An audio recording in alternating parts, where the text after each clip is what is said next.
Bwana so kinyonge, huyu dogo bwana ni wa kimaskini sana lakini ana ndoto kuwa tajiri moja mkubwa sana. Sasa leo hii hapa alikuwa na deliver barafu kwa nyumba moja ya kitajiri. Mara ghafla kuna watoto fulani ambao age yake kabisa wakawa wanamzingua bwana kumpigia honi kibao na mambo akawa anababaika na kiwa kuna mtoto mmoja mzuri sana. So unajua tena ile ukionekana kwamba wewe unafanya tu kazi ile nini unazalaulika sana. Huyu dogo ni wa kitajiri sana. Lakini mwamba akamtazama akawa anasema yani ipo siku moja tu nitaonyesha kwamba mimi sio maskini kila siku. Basi akakuta gazeti, akawa anasoma, akafikiria kwamba kuona kwamba kuna kazi inatangazwa mitaa ya nje ya mji na mitaa hiyo hapa anayoishi. Akaona kumbe inawezekana tu kufanya kazi vizuri sana na kutajirika. Akawa anarudi nyumbani na mzee ambaye anafanya naye kazi. Lakini dogo akiwa na mawazo sana, akawa anaitazama ile gazeti. Akarudi nyumbani na familia yake, lakini kwamba kumbuka huyu dogo nyumbani kwake anapoishi na wazazi wake, mama yake anaumwa sana. Basi leo hii hapa akamwambia baba, unajua nimewaza vitu vingi sana.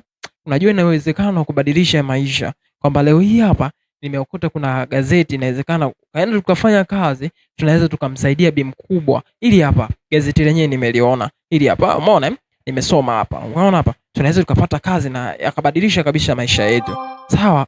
Yaani dogo achana kabisa na mambo ya kutoka nje ya mji hapa kwenda kufanya kazi. Sawa? Wewe uko hapa ufanye kazi na maisha. Yaani utajiri so simple hivi. Utajiri ni system kwamba lazima kwamba kwenye ukoo wenu kutakuwa kuna utajiri au la. Basi wadogo zake kwa kama wanahitaji kucheka hivi wanaona brother kama saizi anaenda kuchanganyikiwa. Lakini brother akiwa future yake ni mbali sana. Sasa leo hii hapa usiku aliandika barua ya kutosha sana ya kuaga familia yake kwamba anaondoka mitaa hii hapa, maana anahitaji kwenda mbali na hapa ili afanye kazi kwa uwazi ili aweze kutimiza ndoto zake. Basi dogo kaenda kumwaga mama yake na mama yake yupo hoi sana kitandani anaumwa, lakini maza alibless, aliona sawa, haina shida mwanangu, wewe nenda kapambane, mimi nimekuruhusu mtoto wangu, nenda kapambane mwanangu. Basi sawa, dogo akaamua kutoka mitaa nyumbani, lakini anapoenda kwamba kwenye mitaa treni, lakini hana hata 100, anahitaji kusnitch na kupanda kwenye ile treni ili mradi avuke mitaa hii hapa. Anataka kukimbia hivi, mara kuna mtu akamvuta akamweka pembeni akamwambia dogo tulia, umeona kule kitu kinachoendelea. Basi inaonekana kwamba kuna watu wengi sana wanahitaji kutoroka ndani ya mji, kwa hiyo kuna watu wanawakamata. Kwa hiyo tusikilizie mpaka treni ianze kuondoka. Kwa hiyo treni ilivyoanza kuondoka tu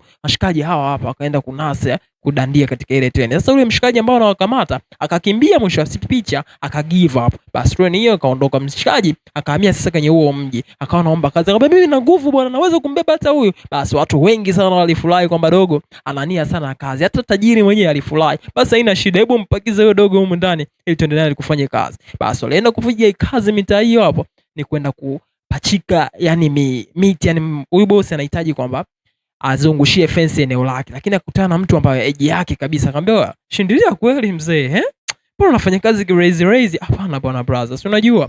Basi wakawa wanapiga pale kazi mwendo mwisho, mshikaji kumbe ninakosea, jua kali mvua kali yote ni yake, ili mlaje mshikaji anahitaji kutimiza ndoto. Basi mwamba nini alivyokuwa ametulia pembeni, mshikaji wake akamwambia kunywa hata maji basi mzee, maana napiga sana kazi. Mwamba akavuta kile kijiko akawa anakunywa maji, lakini akawa anasimulia future yake ya maisha. Anamwambia kwamba mimi bwana na familia nimetoka kitajiri sana, lakini nahitaji na mimi kufanya kazi ili kuona watu namna gani wanavyoteseka, wanavyopata hela.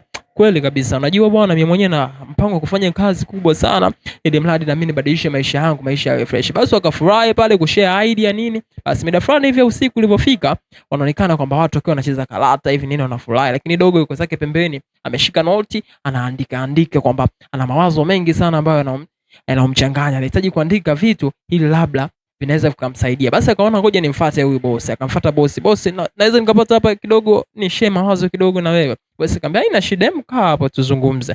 Huyu dogo bwana anahitaji kushare mawazo na boss wake, kwamba anamwambia je boss, hivi ulifanyaje mpaka ukawa tajiri namna hii?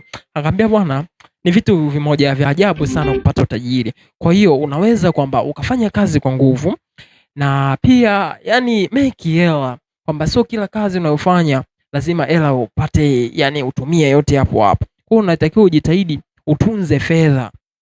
Yani hela nyingine unahitajika hii utumie, nyingine unatakiwa uhifadhi. Kwa hiyo ni vitu vingi sana vya kuzingatia. Kama mimi namelika maeneo mengi kweli kabisa, naona kabisa ni swala dogo sana hilo mdogo wangu. Yani wewe ni kama mwanangu, lakini nina imani kwamba unapofanya kazi kwa bidii hivi kila siku unaweza ukatoboa siku moja. Kwa hiyo jitahidi unafanya kazi kwa nguvu, unatunza hela nini. Basi leo hapa dogo aliamka asubuhi sana na kwenda mitaa site. Paka wenzake wanajiuliza huyu dogo kaenda wapi? Mbona haieleweki. Kwa hiyo mashikaji kufika mitaa site ukuta dogo kashafika kitambo na kashasimamisha miti ya kutosha. Kwamba dogo kumbe alishafika, watu wote wakashangaa.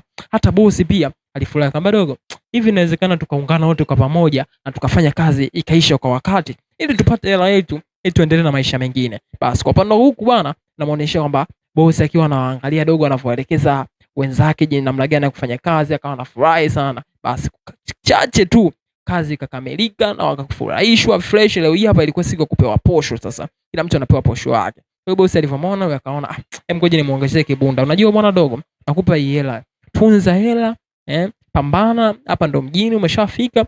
Kwa hiyo pambana, pige kazi vizuri na unaweza ukatoboa maisha ambayo unahitaji, utayapatia. Kupata movie kali kama hizi bwana, usisahau kusubscribe hapo, kulike na comment, na pia usikose kutufuatilia kwenye akaunti yetu ya TikTok. Basi dogo akamaliza pale akaingia mjini sasa. Kwenda kutembea huku na huku, alifika kwenye restaurants moja hapo pale, akaamua kufanya mpango awatumie hata kiasi kadhaa wazazi wake ili mradi wafanye mambo ya matibabu ya bi mkubwa. Alivyomwona hivyo akamwona utikavaa mkanda wa dhahabu kabisa hii. Basi fogo mmoja hivi akiwa ametulia pale na wazanga hivi, umefanyaje mpaka umekuwa hivi? Basi mzee yule alimsimulia nini, dogo akawa anatoka sasa anaenda sehemu ya kutuma hiyo kihango cha pesa. Sasa kipindi anatoka hivi alikutana na bibie mmoja hivi beautiful vibaya mno. Bibie alitoka kuvutiwa na mshikaji na mshikaji pia alitoka kuvutiwa na huyu bibie. Basi waliangaliana pale kwa muda mrefu, lakini wakaamua kusogeleana ili wazungumze kwa dakika chache. Akamwambia hivi, nakualika kesho kuna dance class, unaweza ukaja tukacheza kwa pamoja tukafurahi. Basi fresh bibia alionyesha tabasamu nzuri sana kwa mchizi. Basi mwamba aliunyuka vibaya mno na akaamua kuingia katika mitaa ile pale dance class ili mradi wa dance. Basi akakutana na bibie, wakakutana pale wakawa wanacheza wote kwa pamoja, lakini mshikaji alimwahidi bibie kwamba anahitaji kumuoa. Bibie kwanza kaona hadi aibu, maana ameona neno la ghafla sana kuambiwa kwamba anahitaji kuolewa na huyo mshikaji. Basi walipomaliza pale mitaa dancing, basi wakawa wamebaki wawili wakawa wanaongea nini, lakini bibi akamwambia hivi nitakualika nyumbani. Basi alipoalikwa nyumbani akawa anakula, yani unajua ile mwamba jala sehemu kama hii kitambo sana. Bibi paka akawa anamwangalia anafurahi. Basi walitoka nje pale wakaamua namna gani watazungumza na kuanza kuishi pamoja ili wafunge ndoa. Leo hii hapa mshikaji kipindi ametulia sehemu akawa anasikia kwamba redio kunahitajika kwamba watu waende wakajitolea mitaa ya jeshini. Kwa hiyo mwamba alimfuata bibi akamwambia mimi nahitaji kwenda jeshi. Hapana bwana, huwezi kwenda jeshi afu kaniacha mimi.